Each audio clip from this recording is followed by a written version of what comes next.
Welcome back to my channel. दोस्तों, आज हम इविल डेड सीरीज़ के सेकंड पार्ट को एक्सप्लेन करने वाले हैं। मूवी के शुरू में हम एक शैतानी बुक को देखते हैं। ये बुक एक पोर्टल ओपन करती है जिससे दूसरी दुनिया से आत्माओं को इस दुनिया में लाया जाता है और इस दुनिया से दूसरी दुनिया में भेजा जा सकता है। इन आत्माओं को कंट्रोल भी किया जा सकता है। इस शैतानी बुक ने लोगों की ज़िंदगी को बर्बाद किया, उन्हें पोजेस किया और फिर मार दिया। ये कहा जाता है कि ये किताब उस वक्त लिखी गई जब समुद्र का पानी सुर्ख था और फिर ये मनहूस बुक 13वीं सेंचुरी में कहीं खो गई। अब सीन शिफ्ट होता है ऐश और लिंडा पर। ये दोनों कहीं जा रहे हैं। ये लोग अपनी वेकेशन एंजॉय करने निकले हैं।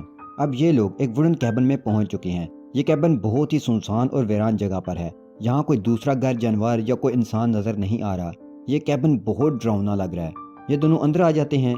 ऐश को टेबल पर एक टेप रिकॉर्डर नजर आता है। वो उसे ऑन करता है तो उसे एक प्रोफेसर की रिकॉर्डिंग सुनने को मिलती है। प्रोफेसर वही शख्स है जिसका ये कैबिन है।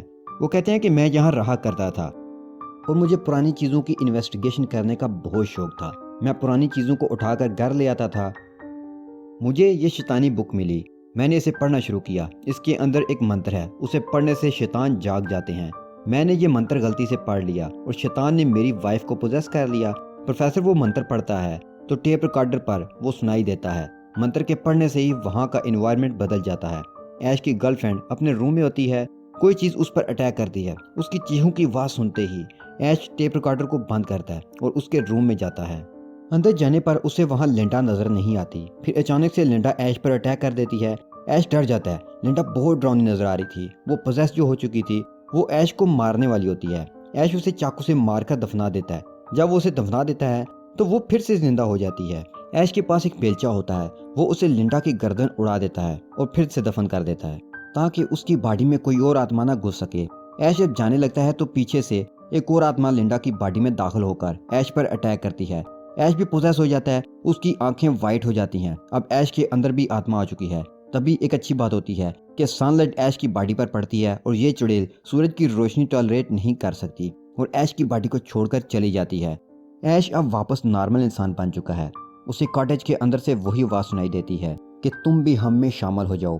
ऐश वहां से अपनी गाड़ी में बैठकर वापस जाने के लिए निकल पड़ता है, लेकिन आगे जाकर वो रुक जाता है क्योंकि जो ब्रिज वो क्रॉस करके आए थे, जो लकड़ी का था, अब टूट चुका है। यानी अब वो वापस नहीं जा सकता। ऐश बहुत गुस्से में आ जाता है, चिल्लाने लगता है। उससे पता चल जाता है कि अब वो कभी भी इस जंगल से बाहर नहीं जा सकता।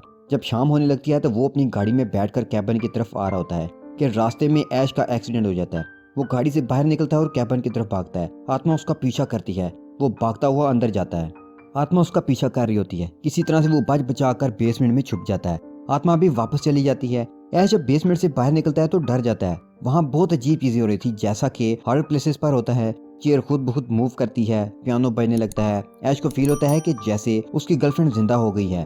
वो विंडो से बाहर कब्र की तरफ देखता है तो सच में उसकी गर्लफ्रेंड की बॉडी जिंदा होकर डांस कर रही थी। सर कटा हुआ था, अब वो सर उसकी बॉडी के साथ कनेक्ट हो जाता है और एकदम से वो आत्मा ऐश के पास विंडो तक पहुंच जाती है और उसे कहती है कि बेबी डांस विद मी। ये सीन हॉरर तो था ही, लेकिन उसके साथ बहुत ज्यादा फनी भी था। अब वो ऐश पर अटैक कर देती है। ऐश चेन सा की मदद से उसे फिर से मार देता है। ऐश बहुत ज्यादा फियर्ड भी था और फ्रस्ट्रेटेड भी कि ये क्या हो रहा है। वो शीशे के सामने खड़ा होकर खुद को देखता है। उसका खुद का दूसरा चेहरा शीशे से निकलकर उसकी गर्दन पकड़ लेता है। अब हम देख सकते हैं कि आत्मा ने उसके दिमाग को कंट्रोल कर लिया है। हकीकत में उसने अपने दोनों हाथों से खुद की गर्दन पकड़ी हुई थी। वो आत्मा उसे ये सब करवा रही थी। अब वो उसी के हाथ में दाखिल हो जाती है। उसका हाथ चेंज हो जाता है। वो उसे कंट्रोल कर लेती है। ऐश अपना हाथ कंट्रोल करने की कोशिश करता है लेकिन नहीं कर पा रहा था। वो लास्ट ऑप्शन पर अमल करता है, अपने हाथ को बॉडी से अलग कर देता है। वो हाथ फिर से उस पर अटैक करने लगता है। ऐश अपने हाथ को ही शूट करने वाला होता है लेकिन वो हाथ कहीं छुप जाता है। दूसरी तरफ हम उसी प्रोफेसर की बेटी को देखते हैं जिसका नाम एनी है। उसके फादर ने उसे इस शैतानी बुक के कुछ पेजेस दिए थे। अब वो अपने कैबिन की तरफ निकलती है। ब्रिज पर पहुंचकर वो देखती है कि ब्रिज तो टूटा हुआ है। अब वो लोग कैबिन तक नहीं पहुंच सकते। तभी इन दोनों को एक कपल दिखाई देता है। वो उन्हें कहता है कि कुछ पैसों के बदले हम तुम्हें ये ब्रिज क्रॉस करवा देंगे। उनकी डील डन हो जाती है। कैबिन में ऐश अकेला फ्रस्ट्रेटेड होकर यहाँ चिल्ला रहा होता है। अब वो चार भी ब्रिज क्रॉस करके कैबिन की तरफ आ जाते हैं। पहले एक आदमी ऐश पर अटैक करता है, फिर दूसरा। वो लोग समझते हैं कि ऐश ने एनी के फादर और मदर को यानी प्रोफेसर उनकी वाइफ का मर्डर किया है, यानी प्रोफेसर उनकी वाइफ को मार दिया है। इसलिए वो ऐश को काता समझते हैं क्योंकि कैबिन में वही अकेला था और उसके हाथ में गन भी थी और वो गोलियां चला रहा था। वो लोग ऐश पर अटैक करके जख्मी कर देते हैं। उसकी कोई बात नहीं सुनते। और बेसमेंट में फेंक देते हैं। एनी को अपने घर में एक टेप रिकॉर्डर मिलता है। वो उसे ऑन करती है तो उसे अपने फादर की आवाज़ आती है। तो वही रिकॉर्डिंग फिर से चल रही थी। वो कहते हैं कि इस शैतानी बुक के ज़रिए आत्माएं इस दुनिया में आईं और मंत्र के पढ़ते ही शैतान जाग गया। उसने मेरी वाइफ को अपने कंट्रोल में किया और फिर मुझे उसे मारकर बेसमेंट में दफनाना पड़ा। एनी जब ये सब सुनती है तो उसे पता चलता है कि ऐश बेकसूर है। बेसमेंट में चुड़ैल ऐश पर अटैक करने वाली होती है। वो सब उसे बेसमेंट से बाहर खींच लेते हैं। ऐश के साथ वो चुड़ैल भी बाहर आने लगती है। अब उस चुड़ैल की और उन सब की फाइट होने लगती है। किसी भी तरह वो लोग उस गोश्त को बेसमेंट में बंद कर देते हैं। एक लड़की कहती है कि हमें अभी इसी वक्त यहाँ से वापस जाना चाहिए। ऐश कहता है कि हम वापस नहीं जा सकते, बाहर बहुत ज्यादा खतरा है, हर तरफ गोश्त हैं जो किसी भी वक्त अटैक कर सकते हैं। वो ये सब बातें कर ही रहे होते हैं कि एनी का एक साथी पोजेस हो जाता है। वो गोश्त बन जाता है और लड़की के बाल खाना शुरू कर देता है, अजीब हरकतें करता है, एनी पर भी अटैक करता है। ऐश उसको मार देता है। फिर हम देखते हैं कि हर तरफ बहुत खामोशी है, जैसे कि किसी बड़े तूफान का पेशगामा हो। अचानक एक बहुत जोरदार आवाज़ आती है, चीज़ें हिलने लगती हैं और उन्हें ऐसा फील होता है कि जैसे कान के पर्दे फट जाएंगे। वो सब इस आवाज़ को फॉलो करते हैं कि इतनी जोरदार आवाज़ आखिर कहाँ से आ रही है। फिर उन्हें एक इमेज नज़र आता है जो कि प्रोफेसर यानी एनी के फादर का है। वो उन्हें कहते हैं कि अगर तुम सबको इस मुसीबत से बाहर निकलना है तो खुद इस किताब के वो पेजेस पढ़ने होंगे जो तुम्हारे पास हैं। इनमें इस मुसीबत से निजात का सलूशन है। वो ये सब बातें बता ही रहे होते हैं कि एक लड़की अपने बॉयफ्रेंड को कहती है कि तुमने मेरा हाथ इतने ज़ोर से क्यों पकड़ा है। वो कहता है कि मैंने हाथ नहीं पकड़ा, बल्कि मेरा हाथ तो पीछे है। जब वो देखती है तो ये ऐश का कटा हुआ हाथ है। उस पोजेस हैंड ने उस लड़की का हाथ बहुत ज़ोर से पकड़ा हुआ है। वो ये देखकर डर जाती है, उसे कुछ समझ नहीं आता। वो चीखती हुई बाहर आ जाती है और बाहर बहुत खतरा होता है। जब वो बाहर आती है तो टहनियां उसे जकड़कर मार देती हैं और ज़मीन के अंदर खींच लेती हैं। अब ऐश, एनी और उसका साथी बचे हैं। ऐश और एनी वो पेजेस पढ़ना शुरू करते हैं। फर्स्ट पेज पर एक तस्वीर बनी होती है जिसमें एक शख्स के एक हाथ में गन होती है और दूसरे हाथ में चैनसा यानी आरी होती है।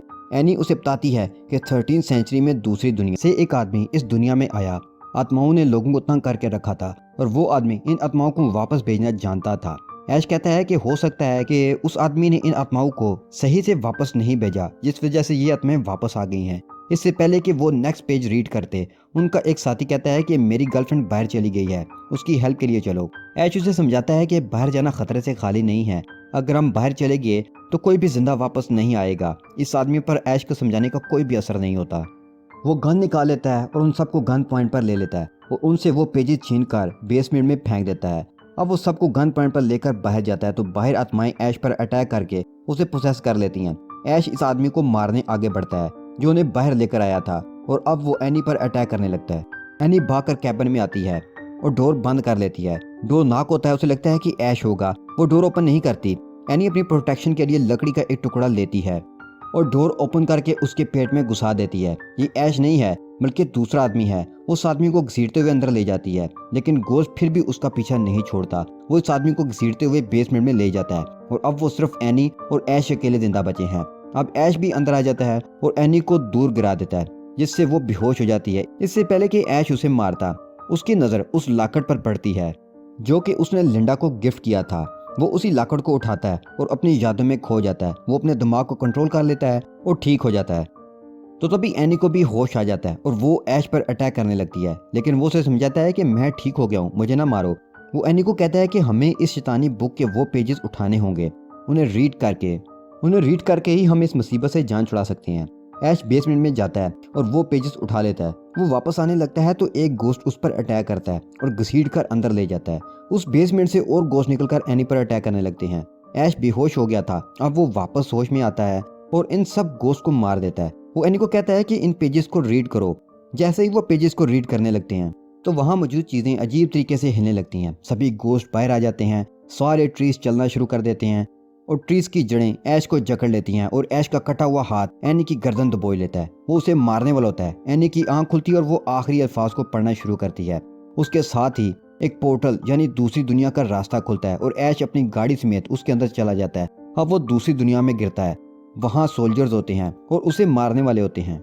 वो देखते हैं कि उसी वक्त वहाँ एक ड्रैगन आ जाता है। सब लोग उसे देखकर डर जाते हैं और भागने लगते हैं, लेकिन ऐश नहीं भागता। वो जल्दी से उठकर अपनी गन से उस ड्रैगन का सर उड़ा देता है। ये वही सीन है जो उस बुक के पेजेस में था। तस्वीर में जो आदमी था आत्माओं को भगाने वाला, वो ऐश ही था जो अब टाइम ट्रैवल करके 13वीं सेंचुरी में गया है। सारे सोल्जर समझते हैं कि ऐश कोई देवता है और उसके नारे लगाते हैं और यहीं पर यह हॉरर मूवी ख़त्म हो जाती है।